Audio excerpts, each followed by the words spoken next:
Life as we know it in modern America would not be possible without energy. Switching on the lights, commuting to work, traveling to your favorite destination, using life-saving devices like heart monitors. American-made energy is the cleanest, most efficient way to produce the energy we need for today's world. We create global stabilization through our energy, and we do it in a prideful, clean, and effective way. People want to talk about our environment. It's so funny. The East Coast people and the West Coast people want to talk about the environment, and yet look around. It's beautiful here, and yet we're producing energy. We know how to take care of our environment. We don't need these guys that they've never lived or worked where we do to come in and start telling us how to do it. So we're creating jobs. Our community loves it, and at the same time, we can create global stabilization. Because when we take us off the market, when you take our fossil fuels off the market, you start allowing Iran, you start allowing Russia, you start allowing OPEC to control the market, and that creates global destabilization. The lifeblood of our economy isn't our cheap labor. It's our dependency and reliability on our energy. The ability for us to be able to have reliable, low-cost energy is what gives us a hand up against the rest of the world that has cheap labor. But we have reliable energy. It's the lifeblood. It's like the blood pumping through our vein. Energy is the blood pumping through the economy. And without reliable energy, you can't have a reliable economy. And we provide that. We provide that. In rural parts of America, that's what we provide. And the energy sector commonly provides jobs that are labor intensive and can be very good paying jobs that draw from that American work ethic that you'll find in the rural communities of our nation. And Louisiana, certainly no exception to that. So I have a lot of agriculture and a lot of energy in my district, oil and gas, offshore and onshore. And of course, the southwestern section of Louisiana is the epicenter of LNG for the entire nation. So I have a beautiful, very interesting, culturally deep district, and energy is a cornerstone for economic prosperity, has been for a long time in South Louisiana. Here, we are fortunate in America to have great, vast energy reserves. The technology we developed has allowed us to tap those energy reserves and bring it to market affordably. And so we don't have to worry about foreign governments and relying on foreign governments for our own energy. We have from Alaska to California even, throughout the Intermountain West, to Texas, North Dakota, and South Dakota. The amount of energy that's just there can fuel our country and run our country.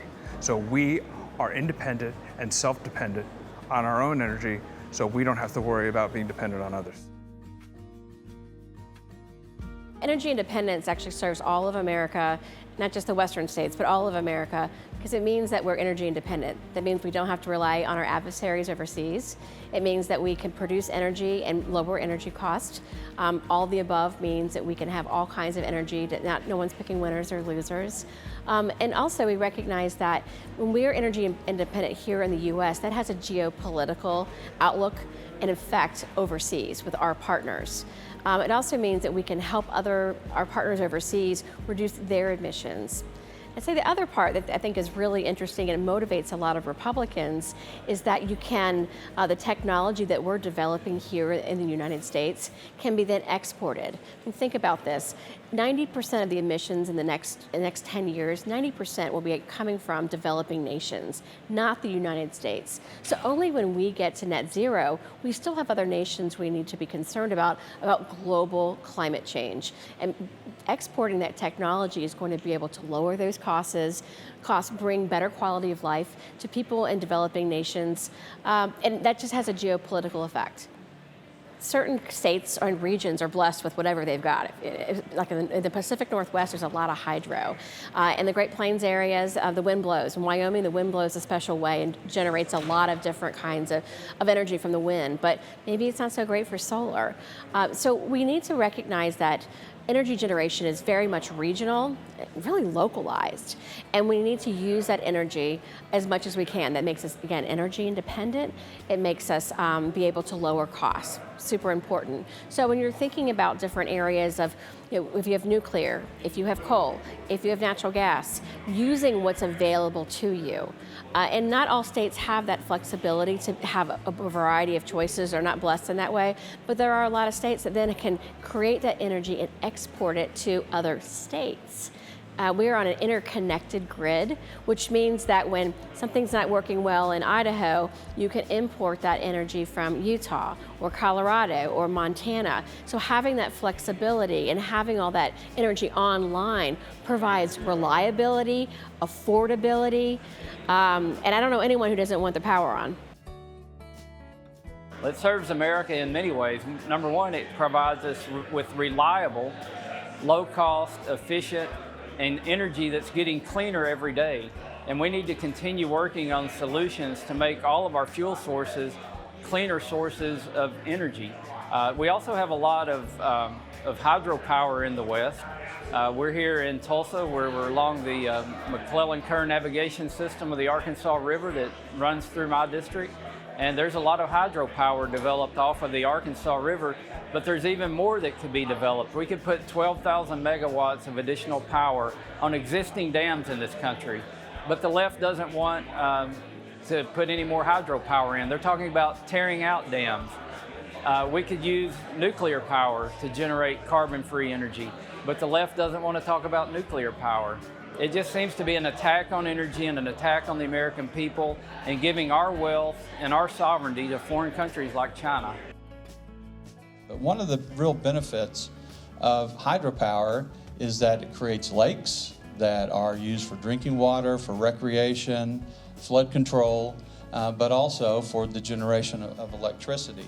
It's, of course, a zero carbon emission and is dispatchable. And as Jonathan mentioned, when you talk about renewables, because it is a renewable resource, not everybody recognizes it as such, but it is zero carbon emission.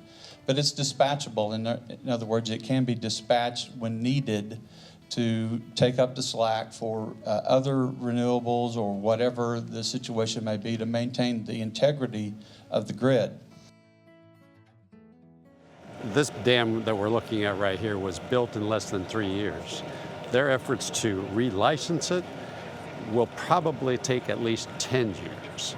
And that's a great example of the kinds of the bureaucratic regulations that we have to go through in order to continue receiving the benefits of our own domestic energy sources. We see that in the Pacific Northwest as well, with all of the dams that we have, the nuclear regulatory issues, the coal, the oil, the gas, the permitting that's required.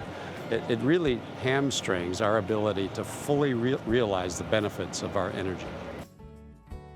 My colleagues in Congress that are deep patriots and represent districts that have significant oil and gas energy sector, or they just get it.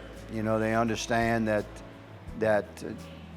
our entire world, the ecological balance of our world depends upon American energy exploration, extraction, refining, and production and delivery. They get it that the cornerstone of our national economic prosperity will be based upon efficient, abundant, and affordable energy. And they understand that our future generations depend upon what we do now as a nation regarding energy. So the Western Caucus is certainly cognizant of the realities of 21st century America, and they understand that the decisions we make now as a nation will impact us as time unfolds. Western Caucus remains an important institution within the House of Representatives of the United States Senate. It started with 4 members from 4 large states that banded together to fight back against federal government interference. You know, the dictates from Washington to the West about how they should live their life. So they got together and started it 28 years ago, and it has grown.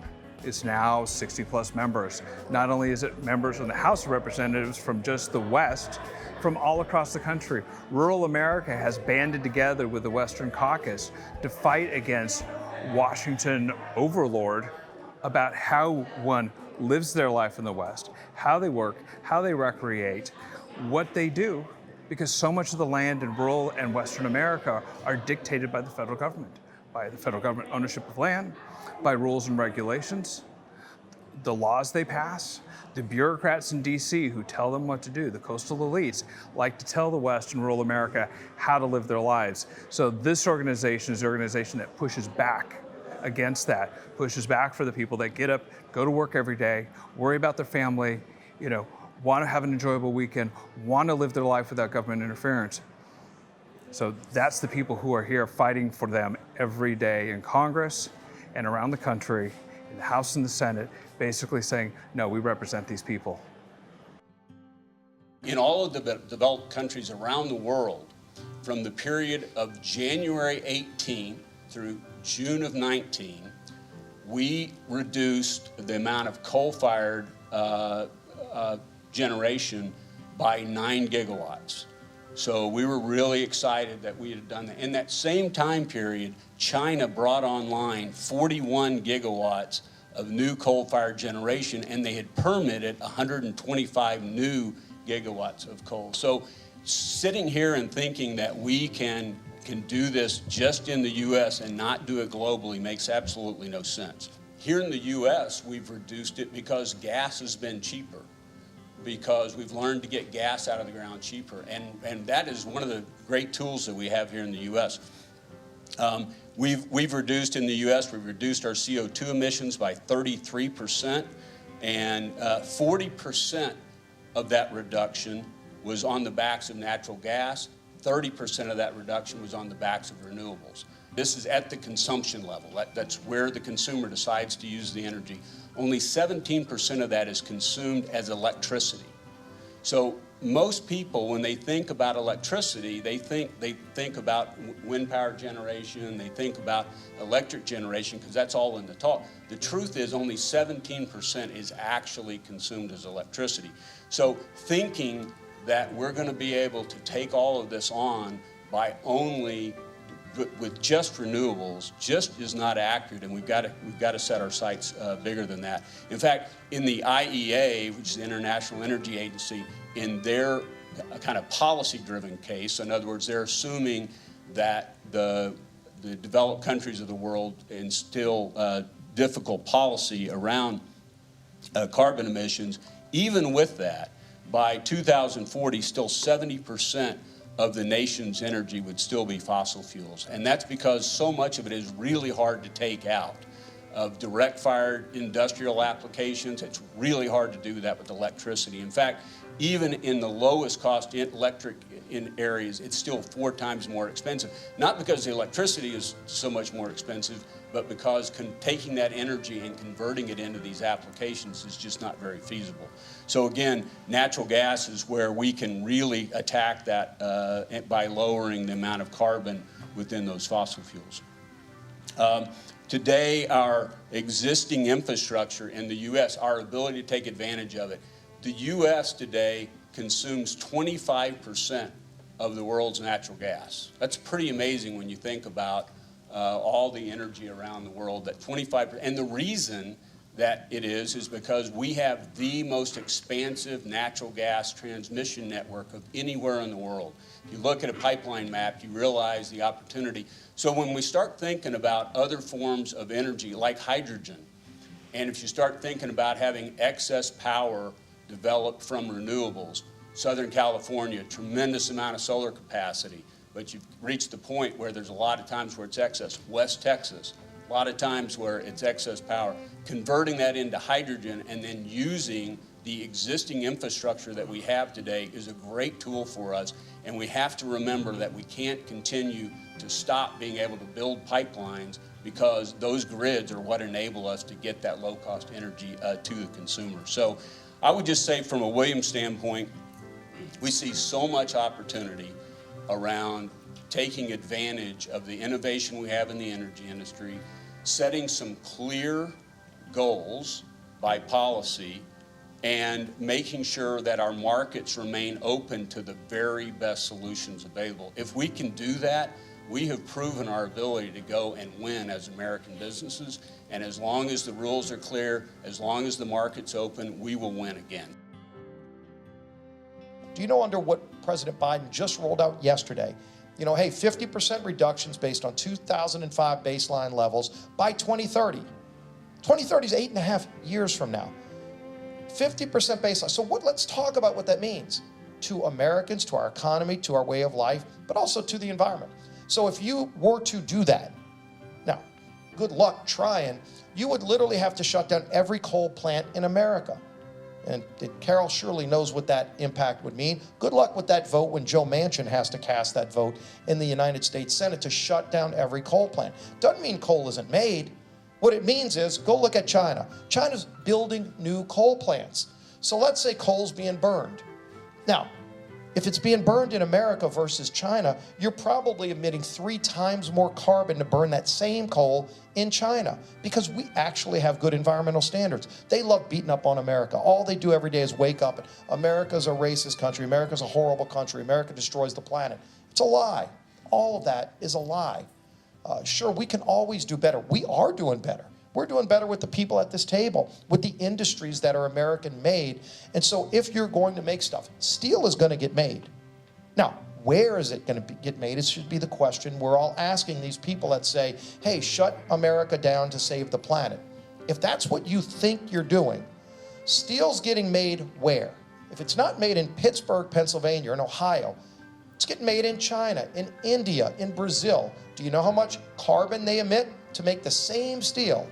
If you make it in America versus there, if you make it in China or Brazil or India, you're emitting 5 times more carbon. So if you want to save the planet, make the steel in America.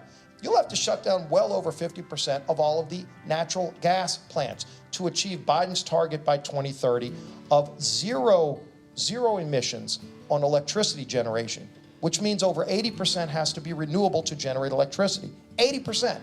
Today, we're less than 20%. In 8.5 years, we're going to do that? Do you really, and everybody's going to get this, you would wreck our economy, but you would also massively increase carbon emissions, because all of this stuff, electric cars, you'd have to have 80% of the cars on the road being electric cars. Today, it's less than 3% of the cars on the road. And again, you still have to charge it. You have to get that power from somewhere. And as Texas saw just recently in Oklahoma, you know, windmills are great. Okay, get as much as you can out of that. But when it freezes, I thought it was global warming. Now you have a freeze in these states. The windmills stop turning, and everybody's scrambling going, where do I get baseload capacity? Well, they had shut down a lot of their traditional coal, natural gas, nuclear. They don't even like nuclear power, and it's a renewable source of energy. So much of the energy in America comes out of the West, from Texas all the way up to Montana, across the Intermountain West. It is ingrained in a lot of the economies of the West, and the people who work there, they're high-paying jobs. And in addition to that, for years we import most of our energy. We had an energy renaissance, 2011, 2012, that changed the way we get energy out of the ground. It's made it cheaper, it's made it abundant, it's made it affordable, that we don't have to rely on unstable nations around the world. Energy independence means we are not transferring wealth to nations that do not share our values. It means our allies don't have to transfer wealth to nations that do not share our values. And we saw what happens when America's strong, when America's energy independent. With those two things, I think, go right together, how things happen around the world. And we just really need to make sure that we don't put America at a disadvantage and America's allies at a disadvantage by shutting down this abundant energy resource we have here in America. Well, it's important to Western communities, but it's important to our nation as a whole. One, because it makes energy affordable. I mean, we saw when we were energy dominant before President Biden signed the executive order shutting down the Keystone Pipeline and getting back into the Paris Climate Accords, that we had affordable, abundant energy, which helps our economy. It's less expensive to run our businesses. We don't spend as much on fuel. In Pennsylvania, I can give you a statistic here that's important. The abundance of natural gas in Pennsylvania because of the Marcellus Shale, the abundance of energy saves the average Pennsylvania household $1,100 a year. The impact of President Biden's decision to cancel the Keystone XL pipeline. It makes absolutely no sense to me, because here's an infrastructure project that's funded not by the taxpayer but by the private sector that generates about $5 million a year of tax revenues for Fallon County. Imagine $5 million every year, virtually in perpetuity. For the state of Montana, it's somewhere between $60 million and $80 million a year. But I know when you have tax revenues coming in, that's one way to protect the taxpayers of Montana from their taxes going up, because we generate revenues here for our counties in our state that can help fund our schools, law enforcement, infrastructure, like making sure the roads get graded and so forth. But with one stroke of the pen on January 20th, the president stopped this project. And I know right here in Fallon County there were pink slips set out to families. These are good paying jobs with good benefits. And so the folks who will suffer from this are hardworking Montanans. Many of you probably remember, some of you are as old as I am or older, remember the days of the 70s when we had the War of Yom Kippur, the Arab oil embargo. Oil prices quadrupled. There were odd and even days you could get gasoline depending on your license plate, the 55-mile-an-hour speed limit. And remember, interest rates went up because the inflationary effect of the fact that oil quadrupled in price. We had severe inflation. And if you remember in 1981, farms and ranches, or knowing family members that did during those years. I remember those years. I was in high school in Bozeman, just starting school at Montana State, and it just devastated our economy. My kids are now the age of thinking about maybe buying their first home, and they're talking about 2.5% to 3% 30-year fixed mortgages. And I start feeling like the old timers saying, well, back in 1981 it was 18.6%, and these are really low rates. Well, listen, it's because what's happened here, we are energy independent now. We can export energy because we produce more because of American energy innovation. So there's always great benefits associated with infrastructure like that, like the Keystone Pipeline. Of course, the Baker on-ramp here will have about 100,000 barrels a day coming in from North Dakota and Montana. But that oil is going to get moved regardless if this pipeline's installed or not.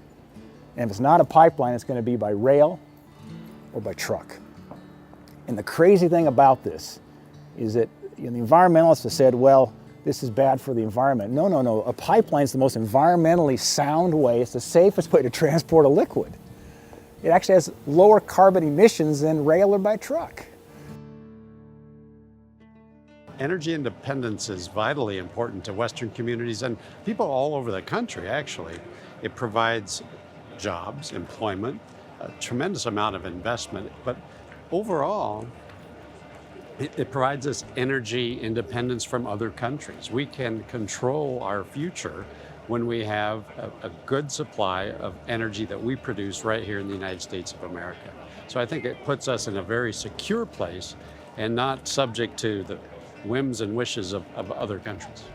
It's a tremendous thing that we have the benefits and the resources available to us to be able to have an all-of-the-above type of energy program in this country. And that gives us energy at low costs. It gives us energy on demand, a consistent supply that allows our industries, our communities to be able to grow. And that provides good jobs, a bright future for Americans. And the way we do things in this country, better than anywhere else in the world, we do it as environmentally safe as you can, and we're always improving. So I think having our energy sources under our control and at our disposal is the best way forward for this country. We are a republic of sovereign states, right? We are a union of 50 sovereign states, a representative republic. So states' rights are paramount for the preservation of our freedoms and protections from oppressive tendencies of large government bodies. And America's is in danger of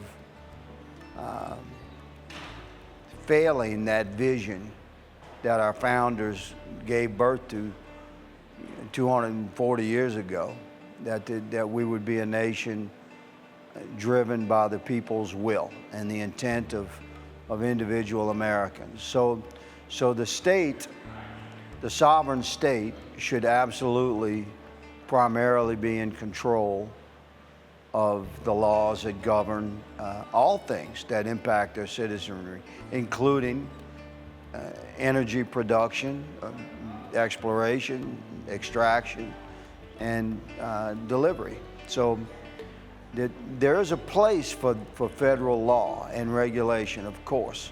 We are a federalist society. We have a central government, and we have a system that's designed around a balance of powers, and that includes federal power. However, the federal power should never be overwhelming to the rights and freedoms of the state, and that includes energy. I have a word of warning to my brothers and sisters from sea to shining sea. If you live in a state that's beginning to slide towards a toxic legal environment that threatens the cornerstone of your economy, which is American production of energy, deal with it now, because the deeper you go down that path, the more difficult it will be to reverse. And I'm one of those voices for Louisiana. It's why I'm here. And yet it's a hell of a battle. The state is losing between $60 and $80 million a year in their state coffers. Montana's not a rich state, just a shade over 1 million people. The counties, our county for one, $14 million a year in a county that has 9,500 people.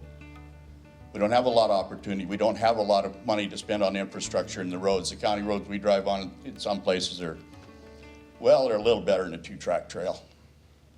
No money, and this hurts. It's getting more difficult to keep employees in eastern Montana. Our children are leaving. My son lives in Missoula, 600 miles from where I am. The jobs aren't there. They've been taken away. Good, high-paying jobs. Montana has its own issues, but this Keystone Pipeline needs to get done, folks. There's nothing wrong with it and everything right with it. These numbers were developed in 2007 for America. Every American born will require 3.7 million pounds of minerals, metals, and fuels in their lifetime. We need to produce natural resources. We already do it in a safe and productive way. We follow the regulations, we do it right. I listen to people, well, those smokestacks, all the smoke coming out of those stacks. I said, you bother to think, that's not smoke, that's steam. Cooling towers, scrubbers. We know how to do this. We've been doing it for years, and we're very good at it. Let us do our jobs. Let us continue on. Let us provide a high-paying wage for our families, just as everybody else does. Using a variety of energy solutions and producing it here on American soil not only is the most cost-effective option and produces high-paying jobs for people across the country, but it also ensures the cleanest, most environmentally friendly practices are being followed that we cannot control in other countries. America needs energy independence.